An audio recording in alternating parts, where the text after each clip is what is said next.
Males banget main game. Males banget. Nggak bisa ngelak mulu. Kenapa tuh? Ini pak, lihat tuh. Masa saya main ngelak? Pecah-pecah lagi ya? Gamenya agak ngelag gitu ya? Ya agak ngelak pak. Males banget main game. Aduh, itu game kamu beli ya? Iya beli. Handphonenya beli juga? Handphonenya beli lah. Gak kuat berarti handphonenya ya? Iya. Waduh, lain kali kalau memang sudah merasa miskin jangan beli game.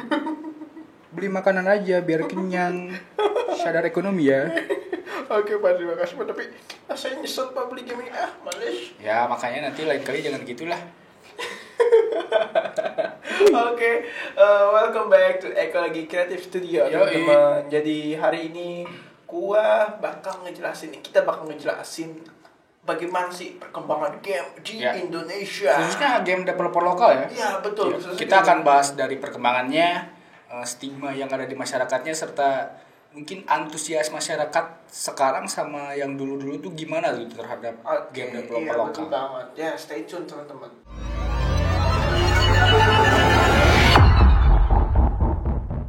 Video kita lihat ya, gua main game emang sampai kentang, males banget ya. Ini ya mungkin kalau game sekarang kan mungkin udah masuk 2020 modern, sekarang kan udah marak game mobile gitu. Iya, game mobile dan lebih modern dan lebih Kalau kalau kita tarik ulur mungkin ke tahun 2000-an awal itu mungkin game konsol tuh masih jadi raja gitu. Bahkan game mobile mungkin belum ada ya di era segitu. Oh iya betul. Ya, mentok-mentok game ular di game ular. Ya di Nokia paling itu codingannya keren loh, game ular tuh jenius sekali loh. Bapak tahu codingannya? Tahu. Pernah buat nggak? Nggak pernah. Aku tahu doang ya. Tapi kayaknya bisa. Sombong sekali. Oke. Ya, mengenai perkembangan game developer lokal mungkin tahun 2000-an awal ya. Tahun 2000-an awal itu betul. Kayak kata yang gue bilang tadi, game konsol masih merajalela. Mungkin kita bisa bilang masa kecil kita tuh diwarnai sama game-game PlayStation 1. Iya, betul. Kayak game Harvest Moon, Shaolin Soccer bahkan Crash Bandicoot, Shaolin Soccer, Brazil tidak pernah kalah. Ya. Yang ngalahin hanya Arab Saudi karena dia punya gurun. Jangan ya, sama jangan kesana. Jangan kesana. Oke. Dan juga kalau misalnya dilihat-lihat lagi, salah satu game yang memang waktu itu pada zamannya berhasil dan memberikan memorable ke kita sebagai anak-anak itu adalah Pepsi Man. Wah, itu kalau kita mainin di masa lalu pas anak kecil mungkin itu kayak game biasa aja ya. Tapi kalau kita pikir-pikir lagi itu cukup keren loh. Sebuah brand minuman ngelakuin marketing di sebuah game dan itu berhasil gitu. Dan peminatnya sampai seluruh dunia. Bahkan icon Pepsi Man itu mendunia banget gitu. Bahkan kita yang ngira itu Pepsi Man itu kan kayak superhero ya. Iya, betul. Itu ternyata sebuah icon atau simbol untuk sebuah minuman. Simbol sebuah minuman ya, bahkan hanya menjadi maskot untuk dari minuman, dan itu memorable banget sih memang. Mungkin lanjut dari PlayStation 1 mungkin di tahun-tahun berikutnya muncul PlayStation 2, dan di game-game atau tahun-tahun berikutnya juga udah masuk tuh game komputer, game personal komputer,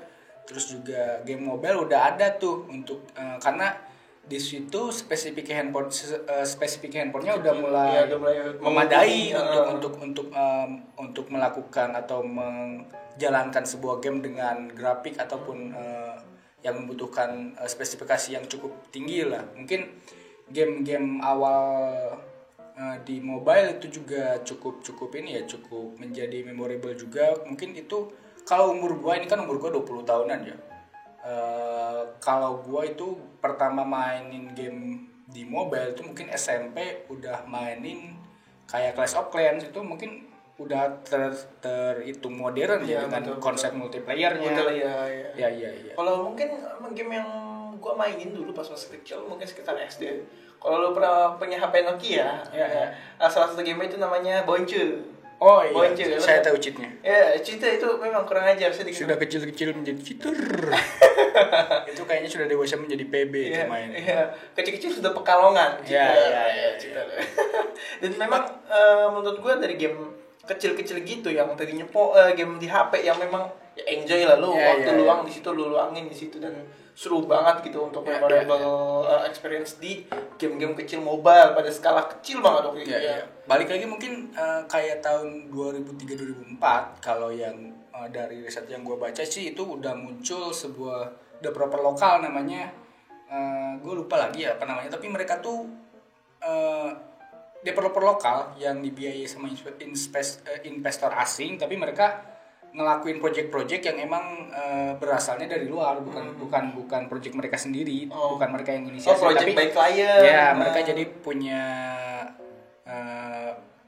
tawaran dari luar untuk bikin project kayak gini, ya mereka lakuin gitu. Masih belum ada keinginan untuk menciptakan sebuah copyright atau lisensi atas game sendiri, itu agak kurang di zaman-zaman segitu. Karena mungkin gini, game itu ini ya gak bisa dipungkirin butuh pengembangan atau developing itu kan agak banyak, lama dan ribet dan ya butuh dana besar juga kan, gak bisa dipungkirin gitu. Nah, untuk negara Indonesia mungkin di tahun-tahun segitu masih belum ngelirik untuk ngembangin game. Ya, untuk naruh uangnya atau invest di perusahaan game. Berbeda sama Cina, mungkin pada tahun-tahun segitu, bahkan gue gak tahu ya kapan Cina mulai adain kayak sekolah untuk developing game. Tapi bahkan sekarang tuh udah marak banget di Cina, dan pemerintahnya juga nge-support dalam bentuk infrastruktur, kayak ngadain sekolah khusus ya, programmer, desainernya juga untuk para developing game gitu. Maksudnya ya mudah-mudahan nanti Indonesia mungkin dari sekarang juga udah mulai ini ya sedikit-sedikit ya mudah-mudahan nanti 5 tahun sampai 10 tahun ke depan ya kita bisa naik tinggi lagi lah gitu, nyusul negara-negara lain gitu. Betul. Mungkin kalau kita ambil lagi perkembangan dari tahun 2005 naik lagi ke 4 tahun setelahnya, ada salah satu game dev home studio itu terletak di Bandung, mungkin kita semua tahu. Ya, nah itu tadinya mungkin game-game kecil gitu, game-game kecil yang memang masih ya kalau bisa dibilang, kalau orang secara mata awam, secara mata amatir gitu mah yang bilang hanya game Buddha, game 2D ya. Ya itu mungkin stigma yang muncul. Cuman dari situlah timbul motivasi dari staff mereka yang tadinya cuma ya sekitar 6 orang dan 7 orang tiba-tiba menjadi sekarang 200 staff gitu, yang menjadi perusahaan besar game dev yang bisa dibilang jadi acuan kita gitu, banyak developer lokal juga yang menjadikan Agate begini. Iya, Agate jadi kiblat mereka gitu. Kiblat mereka karena memang salah satu game seperti Code Atma itu bagus banget tuh, sama beberapa game-game mereka kayak Juragan Hantu dan lain-lain tuh. Itu menurut gua keren banget karena udah sangat maju banget di era itu tuh. Iya. Ini gua mau lempar stigma dulu deh. Lu verifikasi stigma ini di masyarakat. Lu setuju gak sama stigma ini gitu? Oke. Stigma yang pertama mungkin mengenai game developer lokal gini.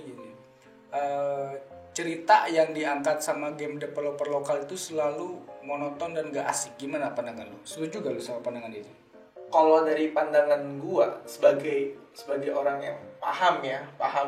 Sebagai orang yang paham, yang terjun lah ya. Yang terjun, menurut gua nggak monoton banget karena memang gue lihat dari beberapa developer game mereka punya cerita unik sendiri gitu. Mereka ngembangin ceritanya jadi lebih ke depan, atau balik lagi ke belakang dan lain. Itu menurut gue itu style mereka sendiri gitu.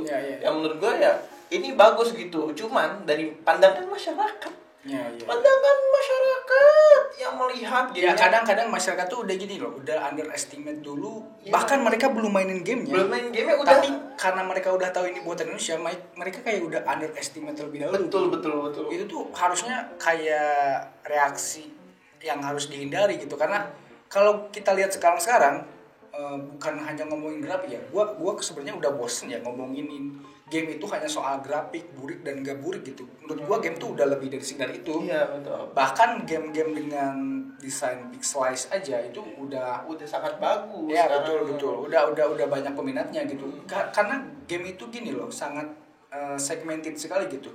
Game ini cocok untuk kalangan ini, game ini cocok untuk kalangan ini. Jadi gak bisa dipukul rata semua game ini bagus atau enggak tuh gak bisa. Iya, gitu. betul banget, dan banyak masyarakat yang masih ngebandingin game lokal dengan game internasional. Menurut gua ketika kita main game, terus lu main game ini nih, misalnya main game lokal, ini gamenya seru banget nih, tapi kok ceritanya mirip game sebelah yang notabene game yang dengan perusahaan budget yang lebih besar gitu. Menurut gua kayak oke, what the hell gitu, kayak lu seharusnya lebih mendukung dengan kegiatan ini. Siapa tahu mereka bisa ngembangin game yang memang nanti bisa go internasional, yang bahkan bisa dapat penghargaan dan lain-lain gitu. Ya. Oh ya, mengenai penghargaan nih, mungkin baru-baru ini gue juga lihat kayak banyak banget game asal Indonesia, developer lokal yang mempunyai atau mendapatkan penghargaan di berbagai bidang gitu. Bahkan di Unity salah satu engine untuk membuat game, juga ada beberapa game developer Indonesia yang mendapatkan penghargaan kayak Unity Award 2021 itu didapatkan sama game ini ya. Samudra dari Hayal Studio. Ya, betul. Itu itu keren banget konsepnya. Gue udah mainin, dan menurut gue tuh yang nonjol dari game itu tuh pertama suaranya, backsoundnya. Ya, bahkan mereka ngejual khusus suara untuk game mereka. Iya, ngeliat musik sound dari game sendiri itu kayak ini loh, kayak mereka ngejual game, tapi kalau lu pengen hal yang lebih dari game kita nih, beli musiknya. Terus ada juga artbooknya, mereka juga jual juga. Itu eksklusif banget sih. Jadi emang ini ya, nggak yang lebih wow juga dari game itu mungkin bukan hanya dari segi gameplay, tapi campaign yang mereka bawa juga sangat-sangat positif banget mengenai ekosistem laut. Dan iya. Semoga masyarakat Indonesia juga semakin melirik nih game-game buatan Indonesia, karena gua jamin nih, apa yang lu raguin dari game publisher Indonesia tuh gak ada sama sekali. Lu cuma kemakan underestimate tuh terlebih dahulu. Lu kayak kemakan omongan orang-orang dulu yang udah ngira, bahkan orang sebelum main mereka udah ngasih judge gitu. Mereka udah ngasih statement terhadap gamenya. Sayang banget sih. Soalnya kalau lu mainin lu gak bakal kecewa kalau gue. Ya, dan juga mungkin kalian terlalu mungkin bagi teman-teman yang underestimate game-game lokal, kalian terlalu dapat high standar. High standar ya. Ini dengerin high standar ya, bukan standar motor, bukan. Sadarilah kondisi ekonomi Anda, wahai netizen. Jadi maksud gue, lu tuh harus tahu nih standar kita untuk ngebangun game gitu. Lu bilang, ini game bagus nggak kayak game sebelah lagi. Aduh, Anda membandingkan gitu. Karena setiap game punya style sendiri. Mungkin style-nya nggak masuk ke kalian, karena kalian kalian gak mau nyoba karena mungkin ngerasa kalian jadi bener. Kata Mas Alvin kalau mau ngeliat ini game-nya ya udahlah gitu aja, ngikutin game lain. Sekali lagi, game tuh bukan hanya soal grafik ya. Banyak hal yang bisa dilihat dari sekedar grafik. Ya oke, grafik emang merupakan salah satu faktor penentu ini game oke atau enggak, tapi bukan hanya itu, mohon gitu. Banyak banget hal yang bisa dilihat dari selain grafik, kayak background story yang gua sebutin tadi lah. Ya. Dan memang salah satu yang menurut gua paling kenceng dari dari game Dev Indo itu stylenya sih. Itu keren-keren banget. Kalau lu perhatiin, itu banyak banget style keren buatan game Indonesia yang memang patut kalian coba gitu satu persatu, dan patut kalian cari tahu gitu. Karena informasi itu luas, dan kalian jangan terpaku hanya dengan satu standar saja gitu. Sekali lagi mungkin untuk closing statement Pak Herman gimana untuk masyarakat? Mungkin Mas Alvin saja yang memberikan closing statement. Tidak usah berharap banyak lah ya. Yang penting ya lu lakuin, lu mainin game yang emang menurut lu asik, tapi lu jangan, ya sekali lagi sih, yang paling fatal tuh lu belum mainin gamenya tapi lu udah nge-underestimate, bahkan udah ngasih statement terhadap game itu tersebut. Itu salah banget gitu. Apalagi lu hanya dengar omongan orang, hanya dengar reviewer dari orang, itu mungkin agak dikurang-kurangin ya. Iya, dikurangin. Oke, mungkin segitu aja episode video kita kali ini. Ngapain lu? Lagi gini ngapain? Gua gak gitu-gitu. Oh, gak gitu-gitu. Oke, segitu aja untuk video kali ini, Techno People. Mungkin tidak ada kata-kata lebih lagi ya, karena tidak usah berharap kata-kata mutiara dari kita lah. Iya, karena kita syuting jam 1 malam. Jam gue mana ya? Oke, mungkin itu aja video kali ini. See you next video. Bye-bye. Peace out.